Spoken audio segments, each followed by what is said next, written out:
안녕하세요. 클로이의 성장일기. 저는 클로이입니다. 오늘은 지난주에 읽은 두 권의 책을 리뷰하려고 가져왔습니다. 네, 한 권은 부자의 뇌를 훔치는 코어 리딩, 자기계발서이고요.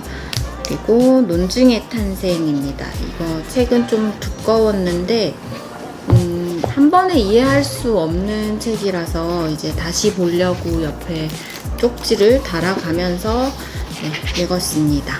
그러면 우선 마인드맵을 먼저 한번 보겠습니다.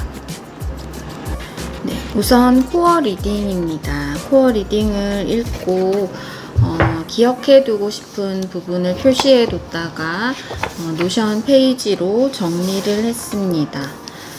잠깐 목차를 보면 목차에는 4개의 챕터로 되어 있었습니다. 이 자체로 4개의 챕터 마인드맵 중심 가지로 그려도 되지만 제가 느끼기에 첫 번째 챕터는 어떤 코어 리딩을 세상에 적용하는 방법, 두 번째 챕터는 독서법에 대한 코어 리딩, 그리고 세 번째와 네 번째는 어떤 투자와 미래를 준비하는 그런 코어 리딩이라고 저는 생각을 했고, 제 기준에서는 3개 정도의 큰 가지가 나왔습니다.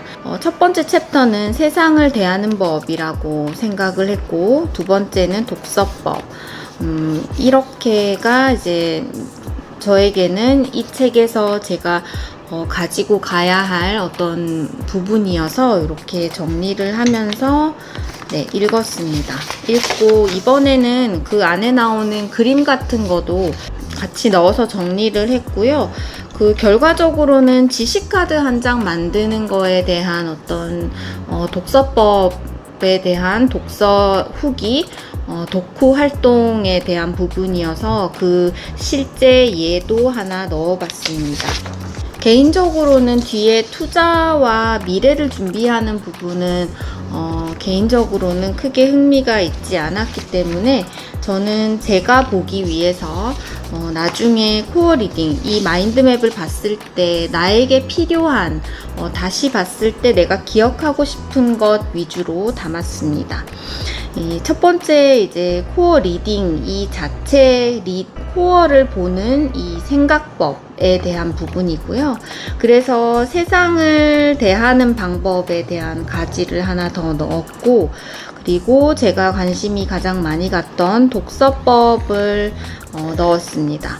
그리고 그 뒤쪽에 투자에 대한 부분이 있었지만 그 부분은 좀 제외하고 독서법 뒤쪽에 가면 하이퍼포머라고 하나의 질문을 가지고 책이나 영상에서 함께 찾아서 한 장의 지식카드로 나타내는 그런 부분이 있었는데, 이런 이제 편집하는 이 부분이 관심이 가서 이렇게 가지는 4개이지만 실제로는 이 책에서는 1, 2챕터를 절반 정도이죠. 1, 2챕터를 가지고 마인드맵을 그렸습니다.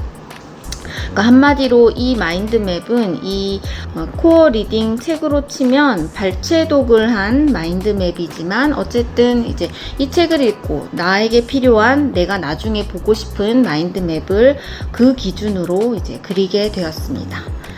그리고 다음 책 보겠습니다. 다음은 논증의 탄생입니다. 이 책은 글쓰기를 좀 더 잘하고 싶어서 논리적인 글쓰기를 위해서 읽게 된 책이에요.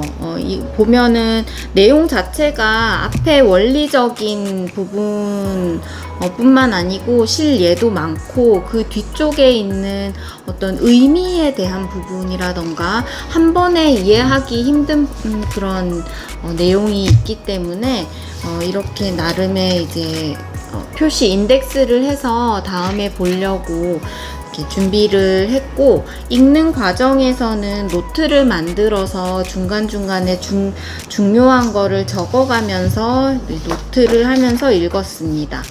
그러니까 파트 1, 그러니까 1장에 많은 내용을 적은 건 아니고 한 장당 한 페이지 정도를 적은 다음에 이 한 페이지 전체를 요약하는 그 밑에 한 줄로 나타내는 이제 자기화된 어떤 한마디, 어떻게 생각하면은 코넬노트 쓰는 거를 이제 좀 변형한 저만의 방법으로 쓰고 있습니다.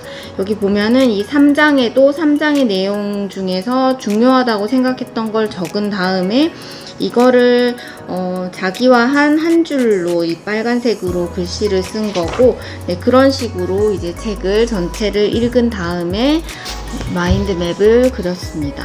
이번 마인드맵은 어떻게 생각하면 앞쪽에 파트 1 정도를 요약한 부분이고요.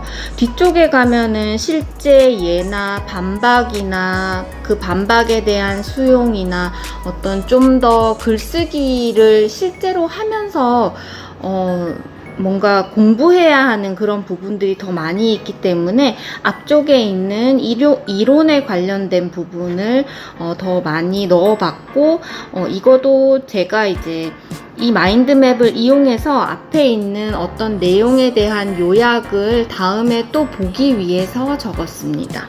그래서 보면 논증은 전체적인 전반적으로 주장과 이유와 근거가 있고, 이거에 대한 반론을 수용하거나 반박하고 그걸 모두 감싸는 전제가 있어야 한다, 그런 이론과, 그리고 앞뒤라는 건 이제 서론과 결론을 쓰는 방법에 대해서, 그리고 이유와 근거가 어떤 차이가 있고 이유와 근거는 어떻게 왜 필요한지에 대한 그런 부분, 그리고 반박과 전제, 그리고 전체적으로 좋은 글이란 이런 걸 의미한다, 그런 거에 대해서 제가 이 책을 당연히 이 책의 어떤 부분을 찾아야 할 때는 자세히 찾아봐야겠지만, 전반적인 좋은 글, 논증을 했을 때, 논리적인 글 했을 땐 이런 이제 뭔가 아웃라인이 있다는 거를 이제 마인드맵으로 한번 정리도 하면서 다음번에 제가 찾아보기 위해서 적은 마인드맵입니다.